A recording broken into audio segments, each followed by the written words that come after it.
One day I walked to a cyber cafe in Subang and I saw people playing this online game. It's a game called Hell Breath. And I knew they were going to start charging. I said, why don't I actually get the rights for this game to be done through my payment platform? So we launched this thing called MOL Points. MOL Points was actually a payment platform for online games. You were studying engineering, as you mentioned just now, at UTM, and suddenly you decided to drop out. To be fair, it wasn't a decision that I wanted to drop out. What happened was when I chose to start MOL, so when Tan Sri Vincent invested in my company, one of the things he said or his people say is you need to be based in KL. And your university was in Johor. Johor. So I said, okay, I'll take a 1 year break. If it works out, I will continue doing this. If it doesn't work out, I go back to uni lah. So I took a 1 year break. I never went back. I don't think you should regret any decision, right? Choose the path where you love what you do.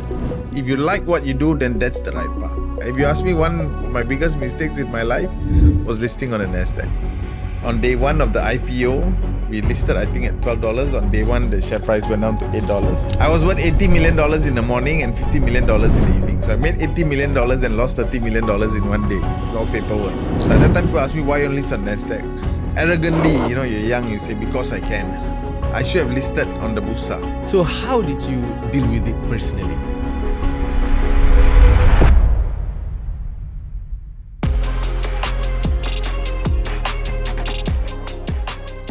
Alright, Assalamualaikum warahmatullahi wabarakatuh. Selamat datang ke Apa Cerita, di mana kita mendengar kisah individu-individu yang berjaya dan menarik untuk dijadikan sebagai inspirasi dan teladan. Alright, so for this week, as you guys can see, I don't have my co-host because my co-host went to Japan for a work trip. So today I'm doing this interview by myself lah. And today we are very lucky to have Mr. Ganesh. Hi Mr. Ganesh, how are you? Good, how are you? Yeah, welcome to Apa Cerita. Thank you, great to be here. And so it's a huge honor and pleasure for me to have you. And of course, you're famously known as somebody who founded MOL.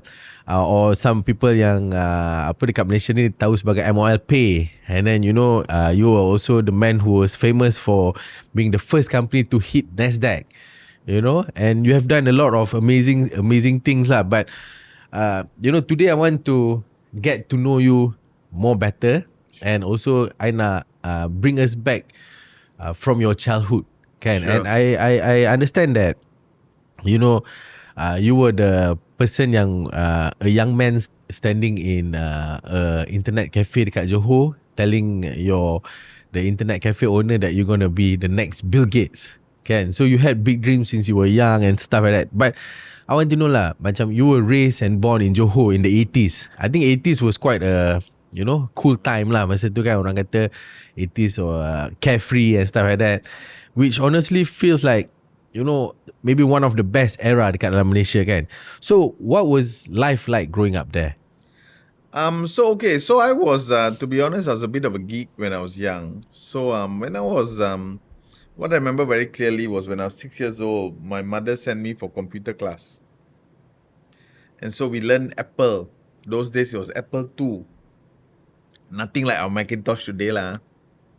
Apple II. So I learned Logo, the computer programming language, on that. So that was when my first type exposure to computers. And those days is not usual or not normal for a 6-year-old to get to learn how to use the computer. Not like now, It's every not got common iPad. lah. Now 1-2 years old already you play with iPad, right? Those days not normal. And that was how I think that was a key part or the starting of where I am today lah. Right? So then after that, a few years later, my mom bought me a computer. I still remember it was on my dad. My dad bought me a computer on the advice of my mom. It was a 80286. Oh. Those days, 286, 386, 486, they had this. What brand was that? It was HP? Pineapple. Oh, It was a Pineapple. locally clone. It was what you call IBM clone those days, right? Okay.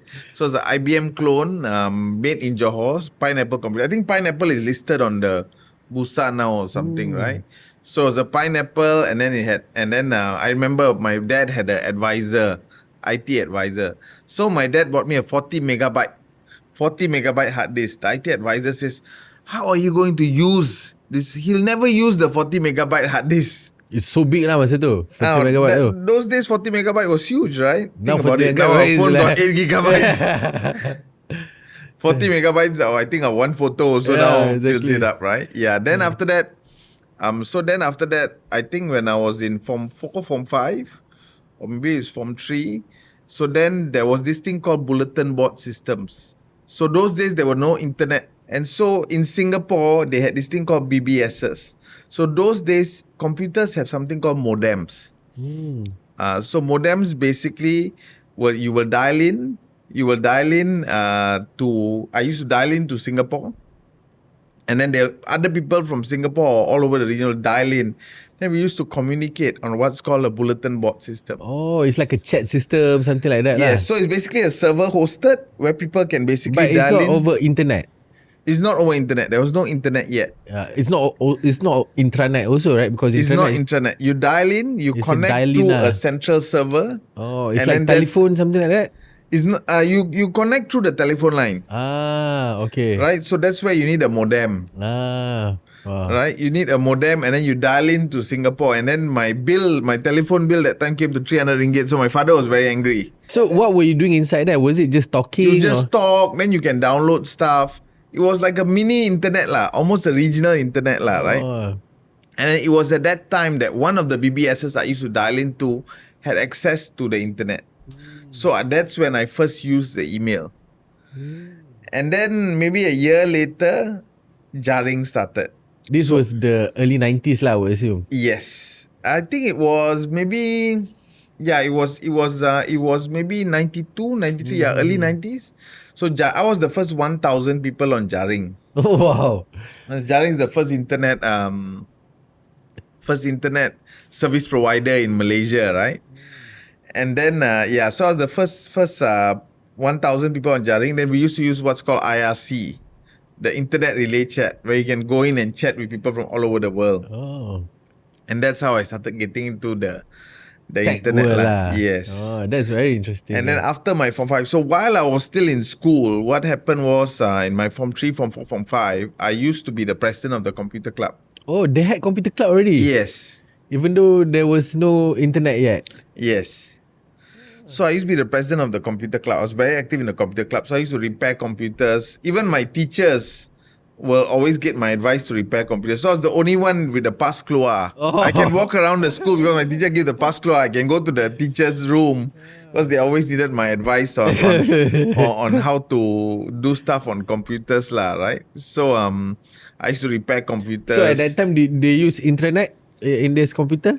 Yes, I think at that time you could actually connect locally, and then that was where from there then okay. So at that time, I as the president of the computer club, they had PC Fair, Oh. right? So they used to sell PCs in this thing called PC Fair, which was organized by PCOM, the IT Tech Association that I was the chair of Oh.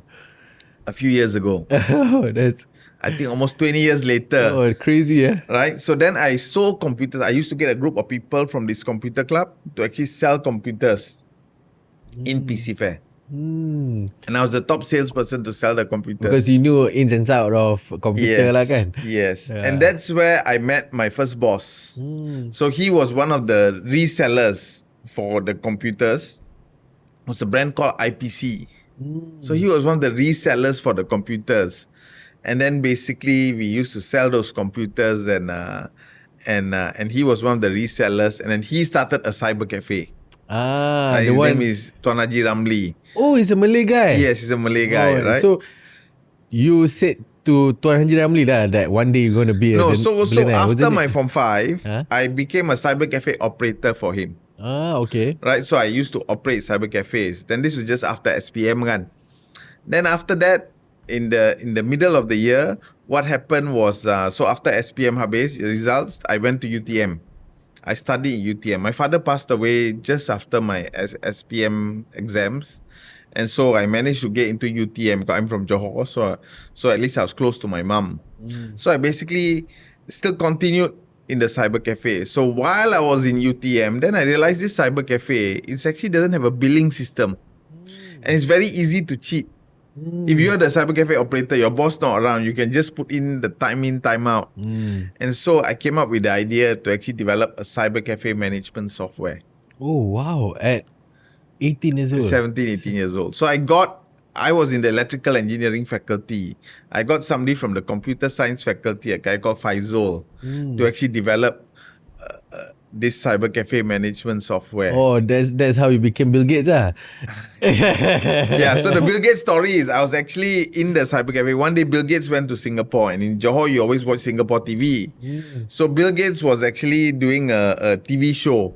They were interviewing Bill Gates on TV, and I told Tuan Haji Ramli, I'm going to be the Bill Gates of Malaysia. Wah, kan? Yeah. And true enough, you became the Bill Gates of Malaysia, right? I don't know why people call me that, but yeah, I'm told that's what people call me now. Yeah. That's very interesting. And I want to bring back a little bit when your childhood, and also try Yeah. to understand a little bit on your family side. How was your Sure. parents like? You know, how was your dad's parenting style? Sure. How was your mom like at home? And did you have siblings? And you know, how was your Sure. your orang kata family macam tu? And at that time, do you think like you had that imagination that one day you're gonna be like multi-millionaire and all that thing? Okay, so my dad was a pharmacist. He was a government pharmacist. He was a state pharmacist of Johor. My mom was a housewife. So both of them were not in business. But my mom's side, my mom's family, my mom's dad was actually in business lah. Oh wow. But so somehow I think those genes somehow led to me lah. But my dad, I didn't have much business exposure, so to speak lah, when I was young. Yeah. But how were they like as parents? Were they strict to you? My dad was okay. I think they were both very caring parents.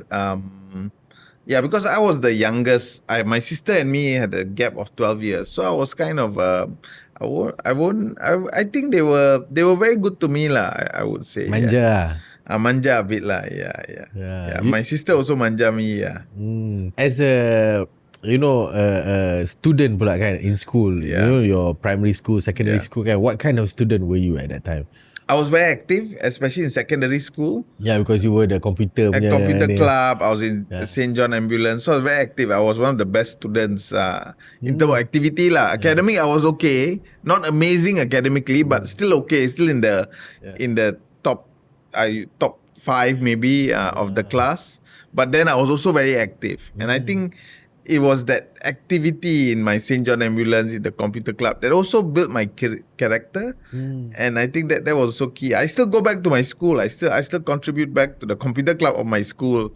They still call me. In fact, I was just there a few months ago. Oh, so really? a lot of my teachers are still in English college. Oh. I studied in English college, Maktab Sultan Abu Bakar in Johor. Yeah. So you sort of macam you betul-betul apa kata menyelam dalam that whole industry, that whole computer, and you know, bukan not just on the surface ataupun on the top side, but also on the grassroots level juga. Yes. I started from there lah. I started from so the you never grassroots. forgot your grassroots lah, basically. Yes. I mean, you always got to appreciate where you come from, right? Yeah. I appreciate the past clue my teachers used to give me lah. Yeah. To escape from classes I didn't like to step into. So you were the kid that will always go around to other class, help teachers and like that lah. So the first business I ever did was actually, so I think it was after my PMR. So you know, at that time, computers couldn't make sound. So then there was a Singaporean guy called Simon who developed this thing called Sound Blaster. Okay. So to have sound in your computer, you have to put in a Sound Blaster card. And then when you put in a Sound Blaster card, you actually have sound. So there was another guy in Singapore. Sound Blaster used to cost 200 ringgit in Malaysia. And there was another sound card called Sound Commander that used to be sold in Funan or Sim Lim in Singapore. They only cost 30 Sing dollars, about 60 ringgit. So my teachers used to want to get a sound card for their computer. They used to come to me and say, hey, can you install a sound card in my computer? So I said, sure. Sound Blaster costs 200 ringgit. I can get you one for 150 ringgit. So they said, okay. Then I said, I need a deposit. So they gave me 75 ringgit. That 75 ringgit, I can take a bus, the 170 to Singapore to Funan. I can buy the sound card. And then I can go watch a movie with the balance 15 ringgit. And then take a bus back on Friday.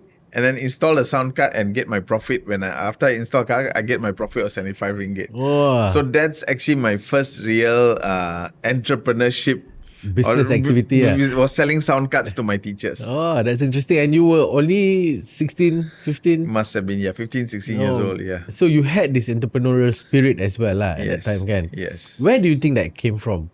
I don't know. I guess hard to say lah. But I think it's just instinct. Maybe, I don't know whether instinct or just my Maybe some things you see along the line. yeah. Kan? Sometimes common sense maybe. But yeah, I mean, like a lot of smart people, right? Especially the ones that does well in school apa semua, they always go for the safe ataupun the doctor, accountant, lawyer, kan? Whereas you took a different route altogether. Were your family ever macam rasa macam, are you doing the right thing to go into business? To be fair, they always supported me. So, I after my Form 5, after my SPM, after working in the cyber cafe, I started studying electrical engineering in UTM. UTM, yep. Right? Why I wanted to study computer science. Then some guy told me, you're already good in computers. No point being good in computers. Worst advice I ever got. So say you go and learn electrical engineering. Then you're an electrical engineer who's good in computers. You should go deeper into what you go know, deeper right? into what you know better, right? Or what you're good at. So I used to hate going to class. And so a lot of times when I go to class, I used to go and I used to help the state government at that time. So I used to help the state government on their IT stuff. So I always go to Bukit Timbalan that time and help the state government on their computer stuff or computer issues. So I was always very active in that. And then and that kind of led to me developing that cyber cafe software. And then in the year 2000 came was when the dotcom bubble, and basically people were investing a lot into the internet. Yeah. Right, and I was already I used to use the internet a lot, etc. Right, and that's when I came up with, there was this company called Hotmail, which Microsoft bought for 400 million US. Yeah, I used to use Hotmail also. Yes, yeah. So Microsoft bought Hotmail for 400 million US, and they gave email for free, and they wanted to catch eyeballs or consumers. So then I said, hey, I've got this cyber cafe software. The cyber cafe software works when you lock or unlock a computer. The software has to be on the computer. So I said I can put a bar at the bottom of the computer that every consumer that comes into cyber cafe can see. So I said, why not? Yes, and we sold this software to 30 cyber cafes across Malaysia. I said, hey, why not I give this software for free? In return, we get this bar that I can then push ads. Wow. That was how MOL started. Then I said, okay, this is my business model. I partnered with two people, including Tuan Haji Ramli. That's still my partner till today. And in my Johor business. And then we went on looking for funding. Yeah, but before that, I want to ask a very important question. Sure. And you were studying engineering, as you mentioned just now at UTM. And you were already in your third and final year. Yes. Right? And suddenly you decided to drop out. Yes. So walk us through that moment. What exactly happened and why did you say, I'm leaving the university? Okay, to be fair, it wasn't a decision that I wanted to drop out. What happened was when I came out with this business model to give this software for free, I went on looking for funding.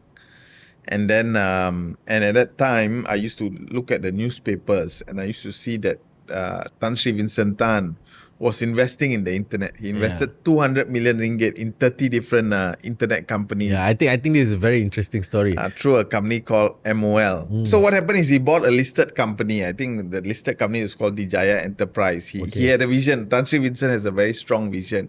He had a vision of investing in the internet, and he bought this company called Dijaya Enterprise.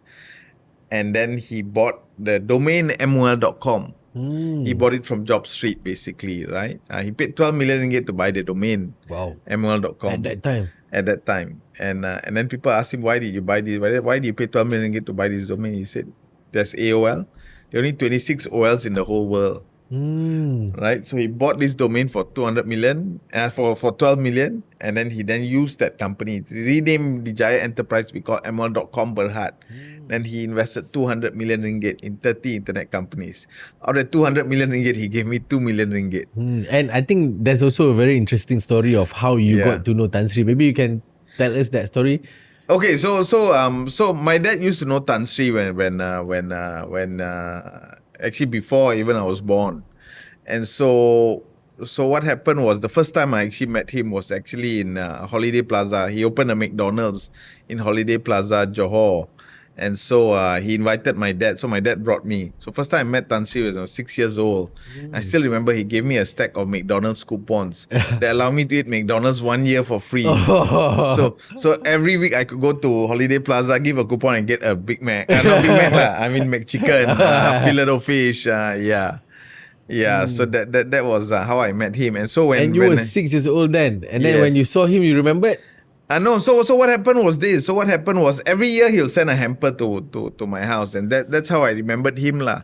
And then when I saw this Dijaya Enterprise Investing and Tan Sri Vincent Tan owned this company called MOL, I asked my mom, isn't this the uncle that I met when I was 6 years old, right? He said, yeah. Oh, how do I contact him? So I contacted the office, then he asked me to present to one of his people. So I presented the person, and then the person with our idea of giving our cyber cafe software for free.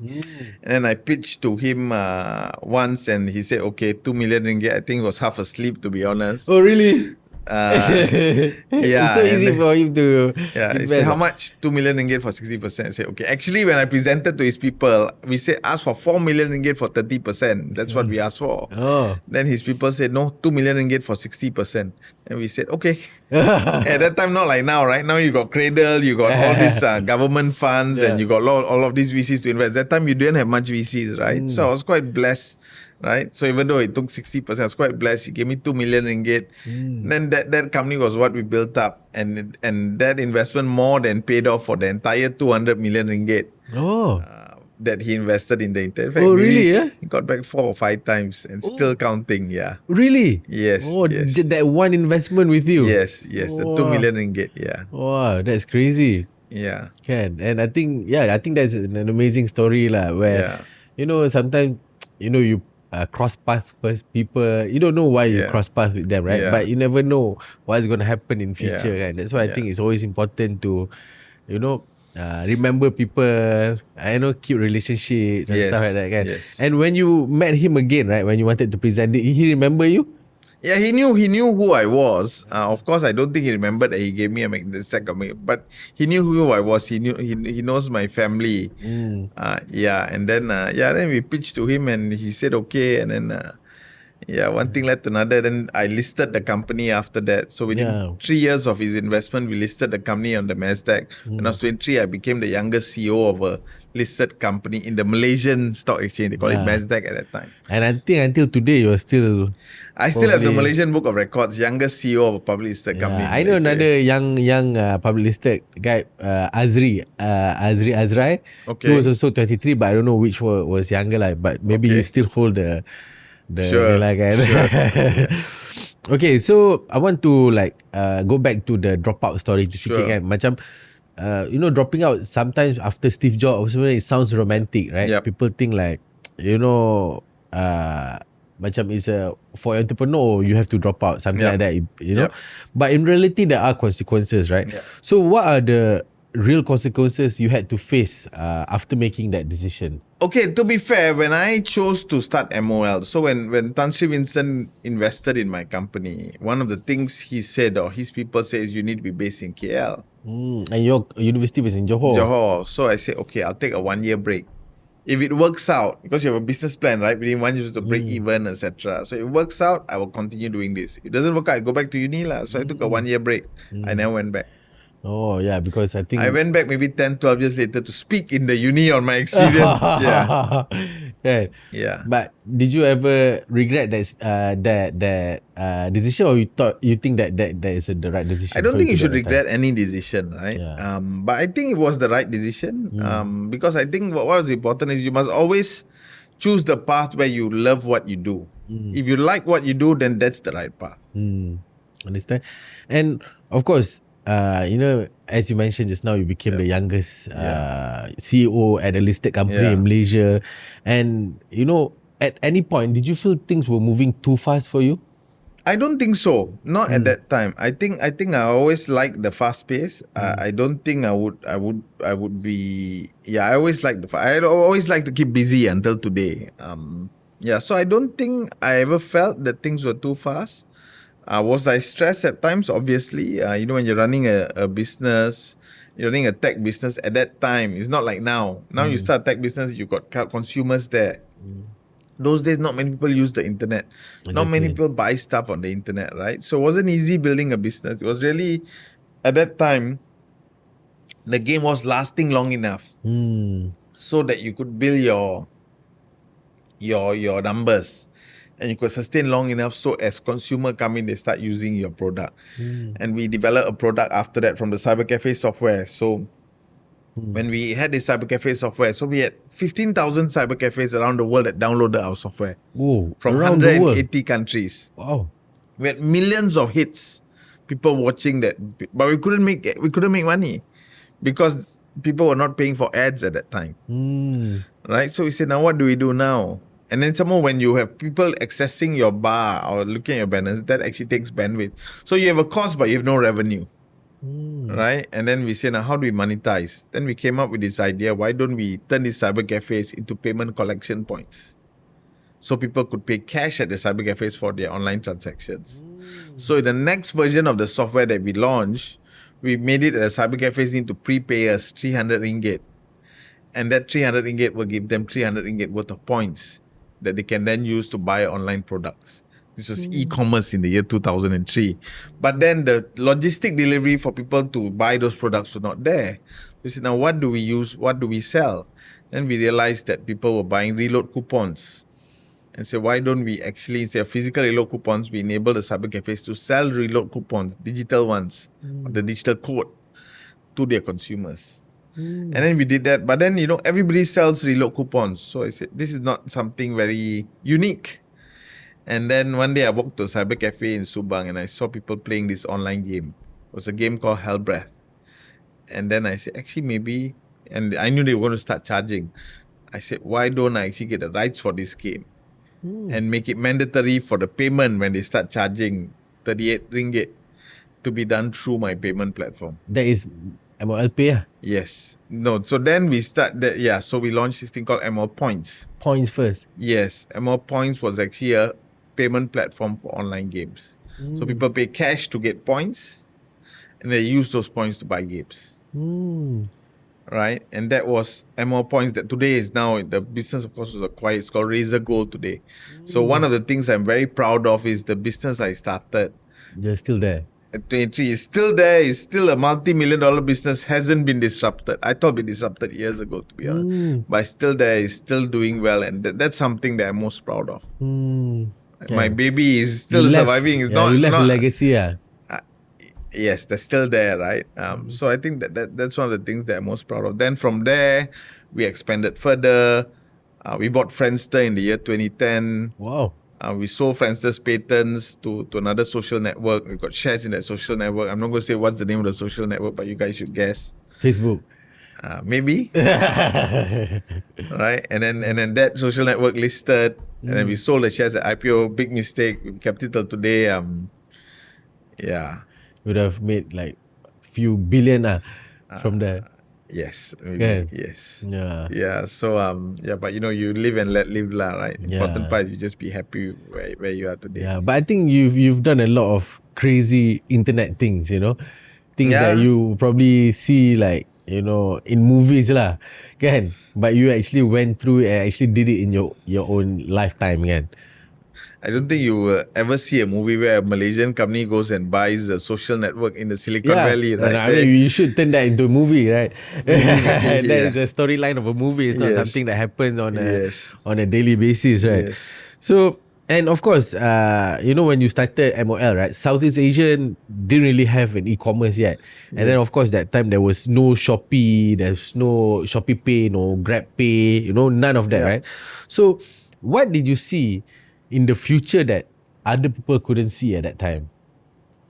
I think look, it's and Steve Jobs had this saying, you can never connect the dots moving forward. You can only connect the dots looking backwards, but trust that the dots will connect. So I never intended to, for example, do an e-commerce payment platform which became MOLPay in 2010, right? But how it was, we started this cyber cafe software. We saw people that were making money from eyeballs. We gave it the software for free. And then we couldn't monetize. Then we basically started charging for using the software in exchange of points. Then from points, we went into games. Then from games, we went into e-commerce. If you ask me when I started the software whether I know I'm going to get into e-commerce in 10 years, the answer is no. But looking back, you can see how the dots connect. So you were doing it out of passion? Yes. Purely passion at Yes. the time. I think that is also a very important lesson, because sometimes people, they don't see what is going to happen in future, but they don't have that trust to move forward. Kan? So I think it's important to just move forward and just find something that you're passionate about and just keep on doing, right? Yeah, okay. I think this one is more of a reality check lah. At the age of 34, when you are about to list to NASDAQ, you were doing a lot of amazing things in Malaysia. You already listed your company. And then you experience something life-changing. So what happened was, okay, so when I bought Friendster, and that was quite a pivotal moment for my company MOL. So I bought Friendster, we sold Friendster's patents to Facebook. That made us into a global business. So at that time, Malaysia is not known in the Silicon Valley. But we were the first company, Malaysian company, to go and buy a Silicon Valley company. We were on the headlines of TechCrunch and everything else. Never before was a Malaysian company on the headlines or every tech news, right? We were actually right there.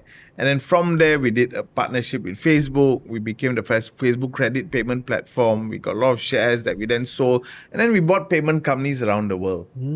Right, we had a company in Turkey, we had a company in Brazil, we had a company in Southeast Asia. We were covered Malaysia, Singapore, Philippines, Thailand, Vietnam. We covered the whole region. And so I was traveling a lot. I was traveling to the US. I was traveling a lot. And so I hardly slept, to be honest, because I was always traveling. And then one morning I was in Johor. There was an event in Johor. And I couldn't wake up. I mean, my eyes were up, but I couldn't really get up from bed. And I realized I had a stroke. Right, and so that was in 2013, maybe in October, November 2013. Yeah, and then from having the stroke, I had to basically, and you know, we just acquired businesses, we had loans, etc. So I was very worried for the business. I say, if anything, I need to list this company, so at the level that it can run by itself. And so I got up, recovered. While still on wheelchair, because I couldn't walk for maybe 1-2 months. But I want to understand before that, right? Yeah. Of course, you were in the height of your career and stuff like that, and suddenly kena stroke, kan? What played through your mind? Did that experience, humble you down also, and also keep Not you... at that time. When I had my stroke, it didn't humble me down. In fact, if anything, I just told myself I had one thing to do. Focus. I just wanted to list the company on the NASDAQ. That was the one thing I wanted. It didn't stop you, or it didn't slow you down at all? Ironically, no. Crazy. Right? So I got up, started appointing bankers while on wheelchair, and then within 1 year listed the company on the NASDAQ.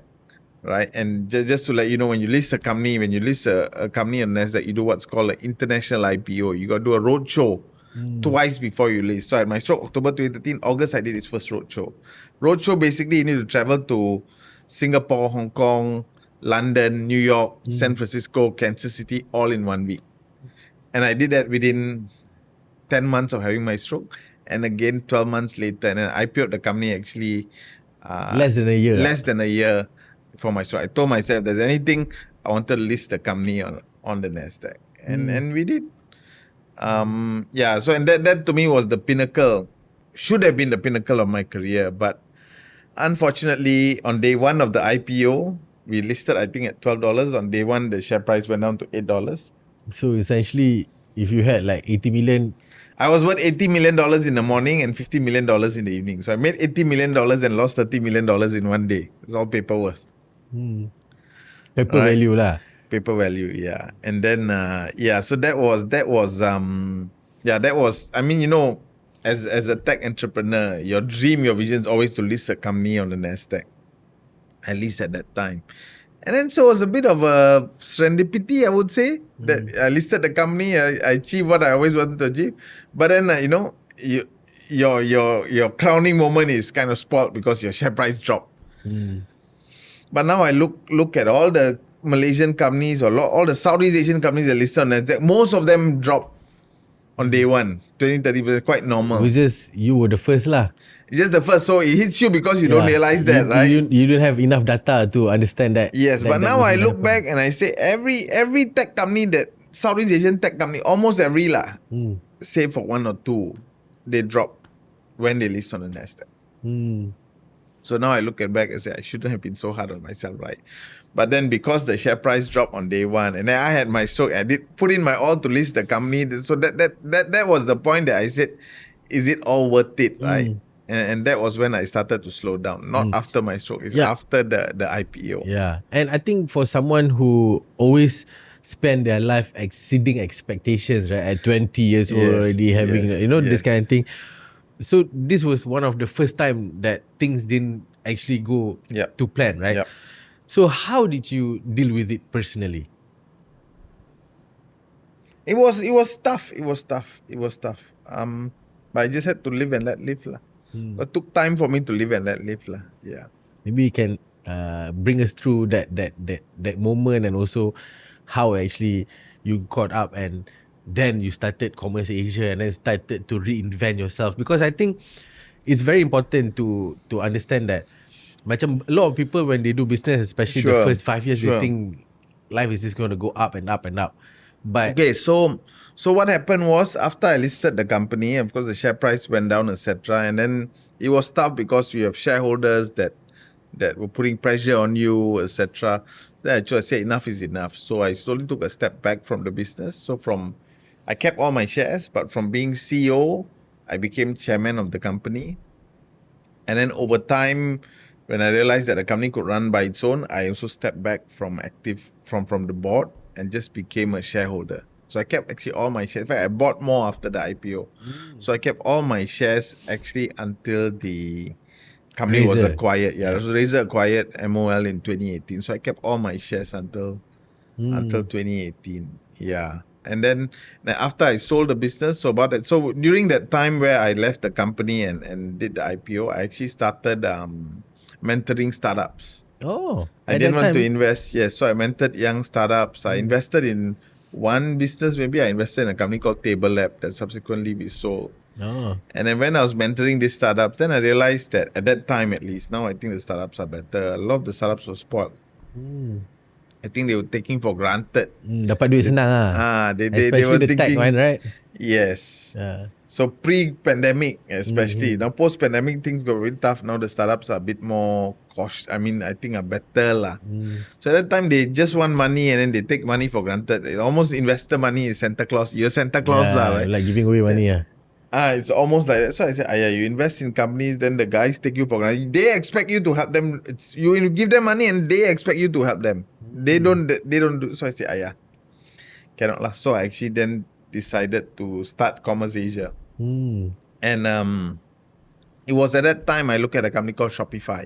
So Shopify was trading at $25 on the Toronto Stock Exchange. So I bought Shopify at $25. Within a few months, it went up to 50. I sold at 50, very happy. In a year, it was at $1,500. Oh my God. That is Shopify? That's Shopify. Right? So, okay. Story of my life. Story of my life. Right. Facebook also similar. Yes. Kan, that's crazy. I just want to bring back sikit tadi kepada MOL Pay kan. Yeah. So, of course, looking back today, right? Was there any decision from your MOL journey that you wish you could redo? I don't think we should regret. But something you would change? Maybe I could have been a better person. You know, when you're young, you tend to take things for granted. So maybe I could have been a better person. But I don't regret. I don't regret. Maybe listing on the NASDAQ. If you ask me, one of my biggest mistakes in my life was listing on the NASDAQ. One of the biggest mistake in my career was actually listing in NASDAQ. If there's one single mistake lah, it is that. I should have listed in Bursa. That time people ask me why you only list on NASDAQ. Arrogantly, you're young, you say because I can. You know what I'm saying? And that's where I could be better. I should have listed on the Bursa. Right? I should have listed on the Bursa. I think if I listed on the Bursa, the company would be doing extremely well today. right? And that's why I don't recommend people to list on the NASDAQ. It's not difficult to list on the NASDAQ, to be fair, especially now there are a lot of shells and whatnot that list. But then once you're listed, it's very difficult to manage the investors, right? Because don't forget, they're trading, they're buying and selling your shares while you're sleeping at night, right? So it's not an easy process, right? And then they don't know you, they don't trust you, etc. You want to do investor roadshows there is so far, right? So it's not. I think that if there's one single mistake I made in my entire career was listing my company on the NASDAQ. I should have listed on Bursa. So you should get Bursa to sponsor this. This episode, Bursa, you should sponsor our episode because Mr. Ganesh just said everybody should invest ataupun should list in Malaysia rather than in. Yes, 100%. Why Malaysia? Because people here know you. Right, your friends, your aunties, your family members can buy your shares. So I think listing the company on Malaysia, and Malaysia is a good tech company. There are a lot of successful tech companies that are listed here. Companies like JobStreet, companies like MyG, now called Zentrix, right, have listed here and have $1 billion market cap. I think there's this Malay saying, dia orang kata semut dekat depan rumah tak nampak tapi gajah dekat gajah depan rumah tak nampak tapi semut dekat seberang sungai kita boleh nampak. You know, sometimes you want something yang you feel like jauh you nak kan, but actually if you conquer your own place pun you can do well kan. I think that's a very interesting lesson lah kan. And I think it's also a reality check for a lot of entrepreneur today who wants to, you know, have the same dream lah. NASDAQ and maybe look at what's happening and maybe reconsider as well kan on what is the best thing to do kan. Okay, so despite everything and Mr. Ganesh, you've bounced back. You know, Commerce Asia, Zambel Group, you know, you have advisory roles and then board memberships. Some people succeed once, but you've managed to reinvent yourself a few times, right? So what is the formula? Life is still a journey, right? So my story of Commerce Asia was, I looked at Shopify and said I want to build a Shopify of Southeast Asia. I decided to invest into e-commerce enablers because you see, MOL started as a payment platform for games. Games was the industry. Payment platform is the enabler. So I said for e-commerce, I also want to be the enabler. So what are the enablers of e-commerce?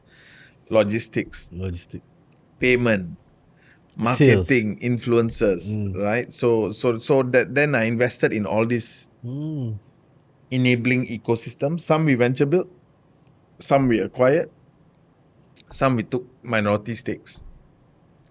Today, we've got 3 core pillars of Commerce Asia. We've got the e-commerce platforms, where we basically own 2 platforms. One is an omni-channel commerce platform called Site Giant. That has thousands of merchants in Malaysia, helps merchants link to the marketplaces and TikTok and create your web store and sell on multiple platforms with your own warehouse management system, order management system. We have a company called BizApp, which is quite popular in the Malay community. So we acquired these 2 businesses. Those the are agent punya platform. Yes, so those are the platforms. Then we have an e-distribution business. Basically, we help brands handle their fulfillment. Simplicity is one of our clients. We help brands manage the entire e-commerce operations. So we have brands like Acme, Numinara. So Numinara is another pillar. So another pillar. Brand management is where we manage brands on behalf of clients. Like Mutiara. Yes. Soon to come. Then we have brand distribution, where we actually help brands. We actually sell products on marketplaces on behalf of people like Whiskas Pedigree. So you're buying a Whiskas Pedigree from Lazada or Shopee. Sorry, the previous pillar also milk diaper. Yes, milk. Yeah, we do. We did brand management for milk. Now we're doing brand distribution for milk. Yeah. Oh, brand distribution already. Yes. Okay. And then we also work with your friend. Diana Daniel to build a brand for her called Numinara. That's actually doing quite well. So we work with influencers to build brands. So this is what we call e-distribution. And then finally, the last pillar is fintech. So we actually have a payment gateway that's actually doing quite well, called Commerce Pay. And we want to do what Tony Fernandez and did for, and Dato' Kamaruddin did for flying. Now everybody can fly. Now everybody can use our payment gateway. So we have zero fees, Oh, really? zero monthly fees, zero setup fee. We pay the next day. So very efficient payment gateway called Commerce Pay. So that's the fintech pillar. Yeah, so we've got this basically group of businesses that enable e-commerce. I would say it's an ecosystem company. Yeah, so yes, it's actually, we call it all in one e-commerce ecosystem. Today we've got more than 11,000 merchants that process about 12 billion ringgit in volume last year. Wow, that's Yeah. crazy. Yeah. And I mean, it's quite similar to if you look at AirAsia model. So they have ecosystem Yes, companies. You know, like for example, AirAsia has GTR, Yes, and then you know it's all a different company, but it's all Yes. within the ecosystem and support Yes. each other. Kan? I think Yes. that's a great concept and also something that I aspire to do as well. Kan, Sure, with my sure. group. Kan? So I think Yeah, we can work together. and to add to the bigger ecosystem as well, right? Yeah. So today, right, a lot of young founders especially look up to you and the hustle mindset, right? Yep. But your story also show the cost of pushing too hard. So if you could speak to your 22 or 25-year-old self, right, what would you tell him? To slow down or to accelerate, or what would you tell him? I would say I would be a bit more cautious maybe. I don't think I should have slowed down. I think maybe just a bit more cautious. Maybe take care of yourself a bit more. Make sure you have enough rest and just be more I was very outward. Just maybe more inward. What made me a better person after that is now I'm more inward. Right? So Can you elaborate a little bit on that? So I think it's always important for you to be self-aware. Right? So I think self-awareness is important. You know, when you're running your business, you're just focusing on that. You're less self-aware. You don't reflect too much. Yes.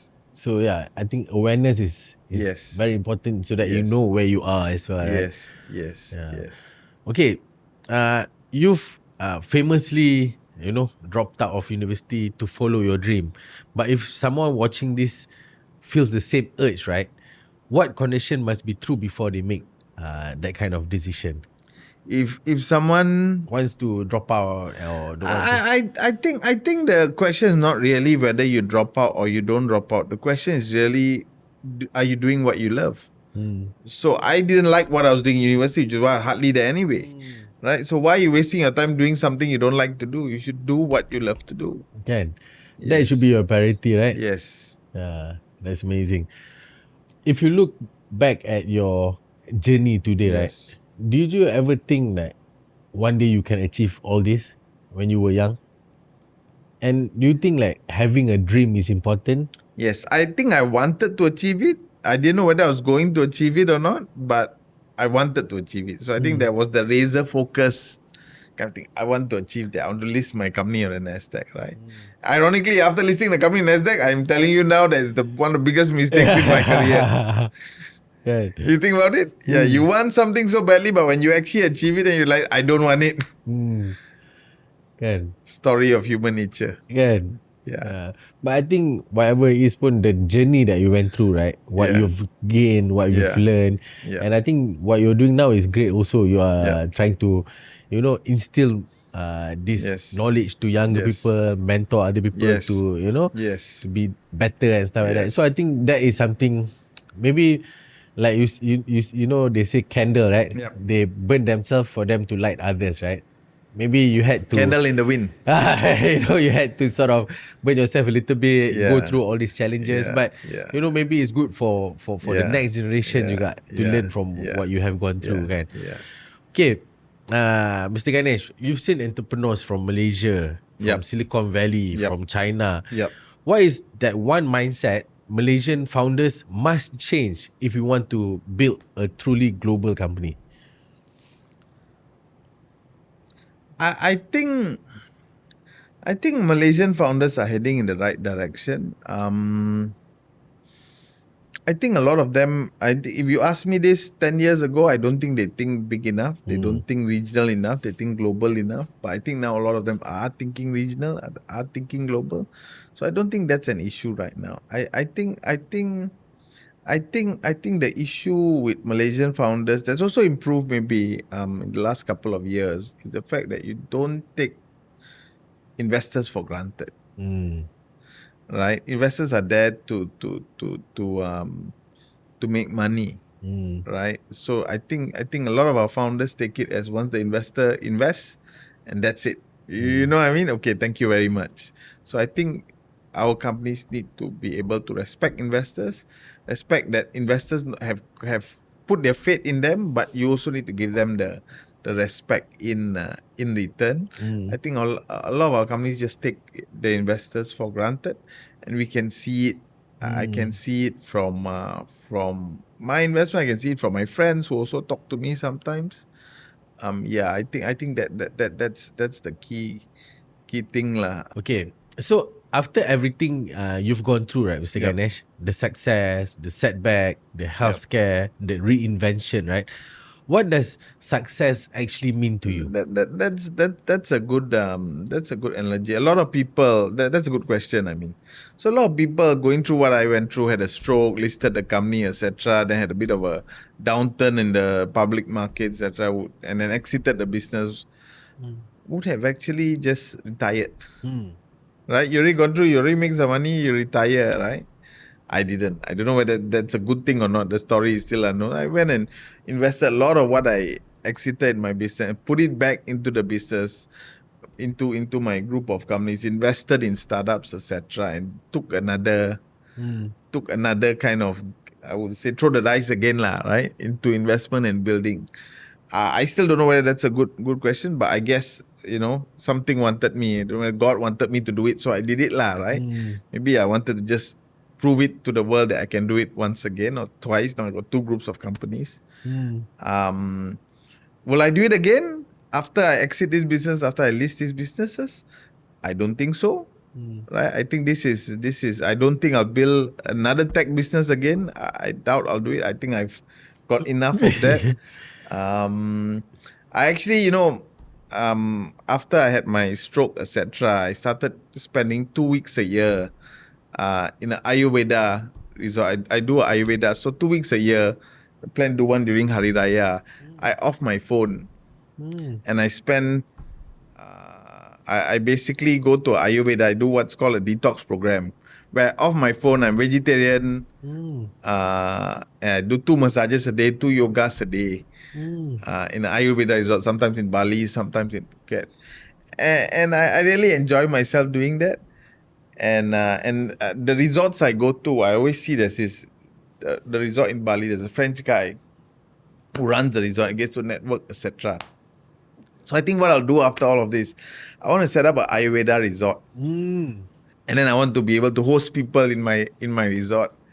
We host entrepreneurs. Yeah. Do mentorship in my Ayurveda resort. I think that's what I will. Eventually. To me, that is what I'll eventually do. Once I build these businesses and list them or exit them, get professional managers to run, I think that's what I'll do. Can I think that would be quite interesting. Yep. Can, and something that people like me can go also. Yes. Be like you once or twice a year. Off your phone. Off your phone. No Facebook, no TikTok, no social media. Yeah. Can. Which something we haven't done in Boleh many years. 1 week? I don't know. Try, it'll change your life. But maybe have to get approval from the wife first lah for me. Tell your wife to come along. If she come along, then should be no problem lah. Yeah. Kan.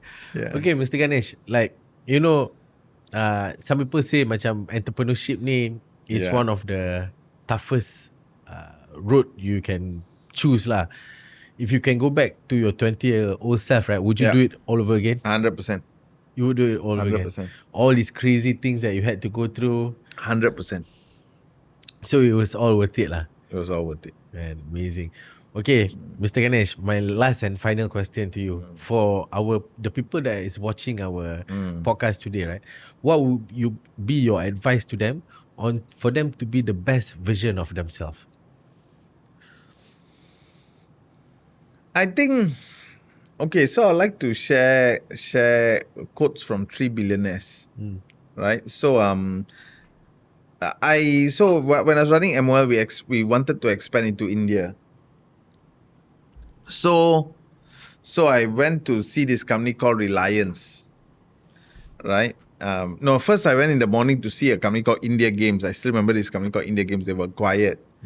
And after that, we were going to meet Reliance. I'm sure you've heard of Reliance. Reliance, Yep. the biggest the Ambani family, right? Yep. The richest guy in Asia now, I believe. Yeah, the son got married. Besar punya wedding. Yes. So I went to meet a game startup. Then after I went to meet Reliance Tech Company. And when I went to meet the game startup, he asked me, "Where are you going after this? Are you going to meet Reliance?" He said, "Be careful of them. They will take your idea, they will learn from you, and they'll do it themselves." I walked into Reliance office, Dhirubhai Ambani, his father, right, is on this. Ideas are no one's monopoly. Think big, think fast, think ahead. Right at his reception. Right, so that's the first thing. Indian billionaire. Ideas are no one's monopoly. Think big, think fast, think ahead. Then I happened to have a friend many years ago who was a Russian billionaire. He actually owned a F1 team. Oh. Right? His name is Alex Schneider. So he flies in to Malaysia. When he flies into Malaysia, he actually has he stayed in Mandarin Oriental. That time Mandarin Oriental, the best hotel. He stayed in the suite in the Mandarin Oriental. I take him out for dinner. Then I thought he's tired. He go back and sleep. Then the following morning, he showed me a picture. He had the whole band of Cuba. Cuba was in his suite performing. Cuba. So Cuba was like a bar below one. I think was below one of the hotels. So he got the whole band performing in his suite. So I said, "How did you get the whole band in your suite?" So he said, "Money is the language of conviction."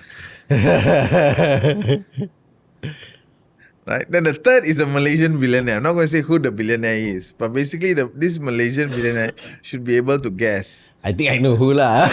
So a tech startup, a large tech company wanted to buy this billionaire's And he's famous for not letting go of his company, right? tech business. So they wanted to pay, I think it was X amount lah. He asked the guy running it, "You ask 5 times that amount." I said, "How to ask for 5 times the amount? Shy lah." He said, "Don't be shy. No harm trying."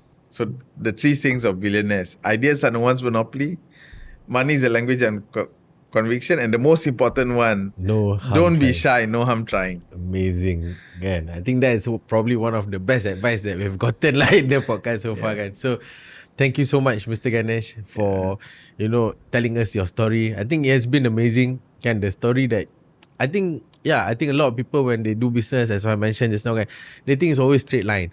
But how I see it is always like this. It's a straight line. It's not a straight line. It's but it's always going up and up like that. and up and up, right? Yeah. So actually, it's not about whether you can get that success, but whether you can face the downfall. Whether you can actually take it and go to the next level, kan? And I think that is the most valuable about your story lah, which is that orang kata, never give up your spirit tu, kan? Keep on going. And I think essentially that is what we need as an entrepreneur. So thank you so much, Mr. Ganesh, for sharing your story and also for being here. And I wish you all the best. I wish you all the success in the world. I hope and I pray that Commerce Asia will become, whatever you wish for. Can go IPO also in Bursa this time. Yes. And then you make it, your second round bigger and better than the first one, kan? So thank you so much again, Mr. Ganesh. Thank you. Alright, so kepada semua yang menonton, thank you so much for tuning in. That's it for our episode this week. InsyaAllah next week when we come back, InsyaAllah we will have my partner again, Ishraq. And till then, I'll see you guys in the next episode. Assalamualaikum warahmatullahi wabarakatuh.